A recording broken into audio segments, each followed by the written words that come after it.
comecei muito cedo a observar o mundo.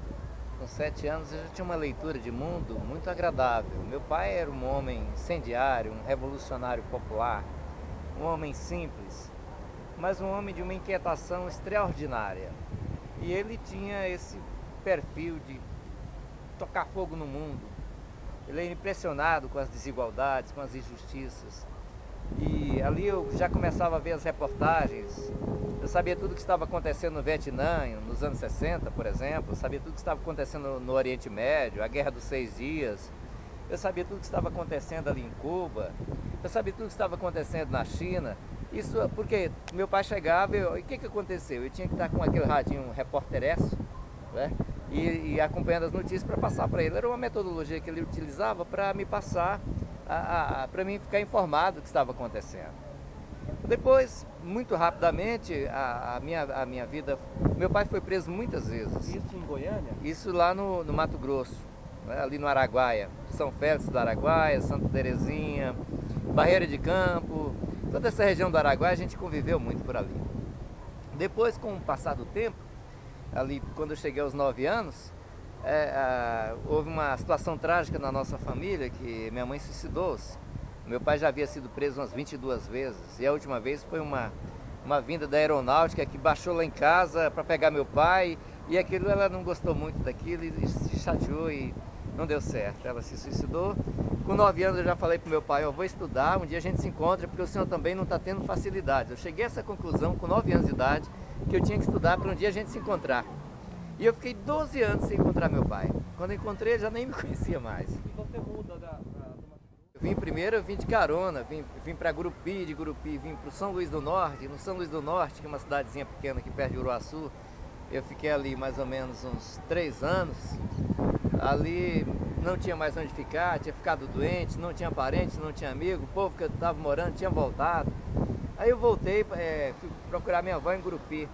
Aí em Gurupi fiquei o ano 70, em Gurupi de 70 a 77.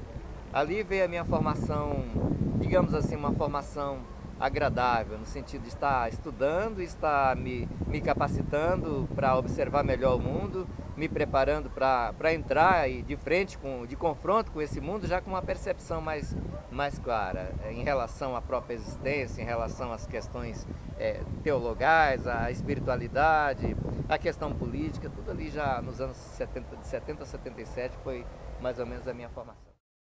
A verdade é o seguinte, quando eu venho do interior para a capital para estudar, eu já vim com um propósito. Eu havia assistido um filme, esse filme falava das desigualdades, Êxodo. E esse filme me marcou muito e naquele momento eu falei, não, eu agora também acho que eu posso experimentar esse confronto. Quando eu cheguei, um mês após eu estava numa favela, casa de papelão, barracos de lonas plásticas, sequer uma casa de madeira, dessa madeira rudimentar. E ali tinham mais de 300 famílias, sendo atordoadas por a briga pela posse da terra. Eu digo, esse é o lugar, na beira dos trilhos, esse é o lugar que eu vou sentar a praça. E ali eu fiquei 10 anos fazendo a luta pela educação, a luta pela habitação, a luta pela transformação da visão.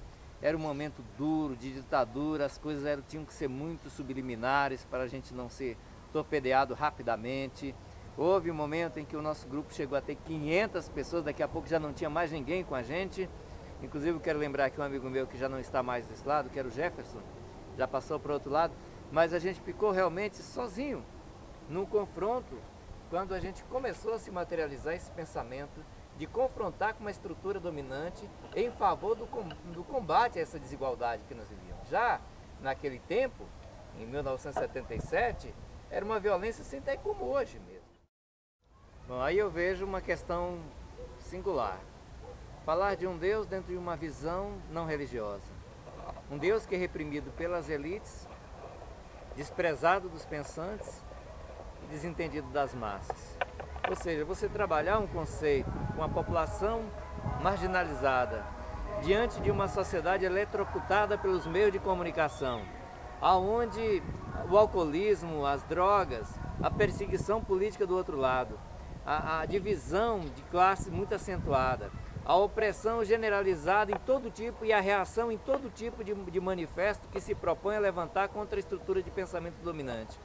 Aí começou a vir as primeiras, as terceiras, as 11ª, ou seja, as reações em cadeia para tentar destruir toda aquela perspectiva que a gente estava desenhando enquanto resistência a um processo de colonização, de dominação que se perdurou durante todo esse período que nós estamos vivendo. Ou seja, a luta contra as desigualdades, a luta contra a opressão, a luta por uma organização social que fosse capaz de se contrapor ao sistema em que nós vivemos, essa luta parece que à medida que a população ia crescendo um pouquinho, ela ia se perdendo também, ia sendo manipulada, se perdendo da sua essência, se afastando da resistência e a gente tornava a ficar sozinho.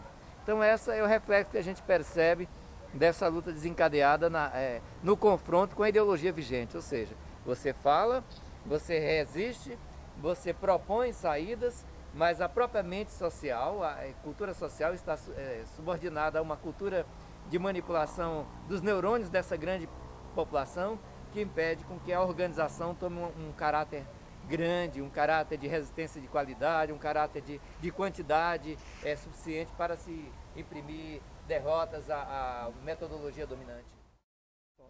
Na verdade, eu comecei a escrever com 8 anos. Eu tinha um caderninho, quando eu estava morando sozinho, que eu tinha falado com meu pai que eu ia estudar, um dia a gente se encontrava. Eu anotava no meu caderno. Era um caderninho pequeno, aqueles cadernos que eles entregavam nas escolas. Eu me lembro até, tinha uma capa verde, um caderninho pequeno. E anotava tudo, o que estava acontecendo. Bom, isso vinha, nas aulas, sempre, cada colega de aula eu dava um bilhete, e contava um pequeno pensamento. Então sempre tinha essa ideia. Mas sempre escrevia muito, mas nunca tinha como publicar. Um dia um amigo meu falou, olha, eu tenho um amigo meu que tem uma editora e ele vai poder facilitar que você possa publicar o seu livro. E isso foi feito em 1981. Em 1981, eu me lembro aqui agora, o título é O Sol da Primavera e da Razão. Era a primeira vez que o poeta, o escritor, começava a questionar a ordem de uma maneira muito sutil, porque em 81 também não podia falar muita coisa. Tinha que falar ainda, né?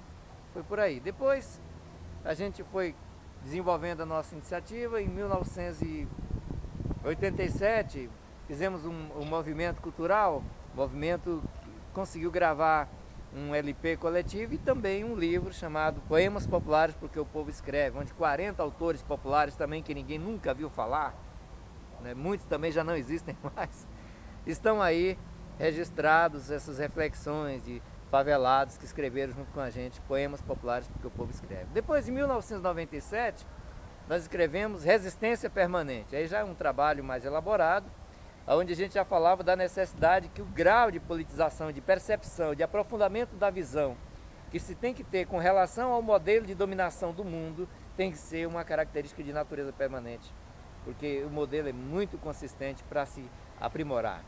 Depois, em 1997, aí vem 2001, A Revolução do Amor, que é um livro de poemas, onde nós temos essa visão de que o amor é que tem que governar o mundo. E essa visão, ela impactou o nosso subconsciente, porque vieram esses poemas por detrás de resistências que foram vividas. Ou seja, a diferença da nossa literatura é que nós vivemos aquilo que nós dizemos. Essa é a diferença da nossa literatura. Nós tentamos viver todas as palavras, todos os pensamentos, mesmo pagando um preço altíssimo de não entendimento da própria comunidade, da própria população, do próprio sistema, da própria elite dominante, mas esse é o perfil da nossa literatura. E agora, por último, Deus na Contramão do Capital, que a gente entende que é um aprofundamento maior, com mais clareza, que visão que se tem da perspectiva Deus na contramão do capital. Deus na contramão do capital. Deus vai para um lado, o sistema vai para o outro. Deus fala amor, o sistema fala violência. Deus fala justiça, o sistema pratica a injustiça. Deus fala igualdade, o sistema competitividade ao extremo. Deus fala igualdade, o sistema fala classes sociais, ricos, miseráveis, pobres, subpobres. Então Deus na contramão do capital é uma concepção uma interpretação da percepção do humilde poeta, escritor, com relação à lógica de Deus e à lógica do sistema que nós vivemos no mundo atual, não só no Brasil, mas em todos os países do mundo, ou seja, a riqueza toda, onde se concentra riquezas na mão de 3% da população do mundo, tem 4 trilhões de dólares circulando na especulação financeira diária, e a imensa maioria da população, um terço da população com fome, uma população desorganizada do ponto de vista de ter a sua emancipação do ponto de vista da cidadania, do ponto de vista da sua identidade como ser humano, do ponto de vista das suas necessidades básicas. Então isso é Deus na contramão do capital, Deus falando, olha, vamos fazer outro horizonte. Isso tudo que vocês fizeram durante esses 2000 anos que Cristo veio, foi uma loucura, vocês contrariaram os princípios da minha visão. Vocês simplesmente usaram até a própria palavra minha, enquanto Deus, para ganharem dinheiro para um pequeno grupo de pessoas. Mas vocês não se preocuparam em materializar uma visão na sua totalidade, na sua amplitude, para com todos os meus filhos. Meus filhos são todas as pessoas, são todas as classes. Então, eu não poderia suportar, eu, enquanto pai, que vocês vivessem aqui na Terra numa situação de tremenda injustiça, tremenda desigualdade, tremenda opressão, do grande sobre o pequeno, do pequeno sobre o pequeno, de uma forma em que eu estou querendo movê-los dessa visão. Eu estou propondo que vocês façam uma revolução de consciência, estou dizendo, olha, mudem tudo e vocês me verão novamente, eu poderei brincar com vocês, eu poderei passear na casa de vocês, eu poderei conversar com vocês face a face, mas dessa forma vocês estão fugindo de minha visão. Então é uma concepção de querer retornar o homem para o homem. A idade moderna excluiu o homem do seu semelhante. Aliás, o homem não está matando só Deus. O pós-modernismo, ele quer matar Deus e o homem, e colocar uma máquina de calcular dinheiro no coração de cada pessoa. E o homem se tornou escravo da condição material, que ele não possui, porque vai ficar sempre na mão de poucos, e a imensa maioria enganada por essa lógica. Então, a concepção é despertar a capacidade interior de cada um para olhar criticamente o seu papel na história, resgatar a cidadania ativa daqueles que já a tiveram, mas que foram violentados pela própria cultura dominante, de massacre, de bombardeio, de genocídio, e restabelecer uma revolução de amor e consciência. É o desejo que esse filme vai impactar o coração de muita gente, porque vai tratar de devolver o governo do mundo às crianças, né? Vai tratar de sensibilizar as pessoas para repartirem, não de modo assistencialista, porque o assistencialismo não resolve nada, mas de um modo decente, vai tratar de criar novas maneiras de se repartir a riqueza do mundo, do povo.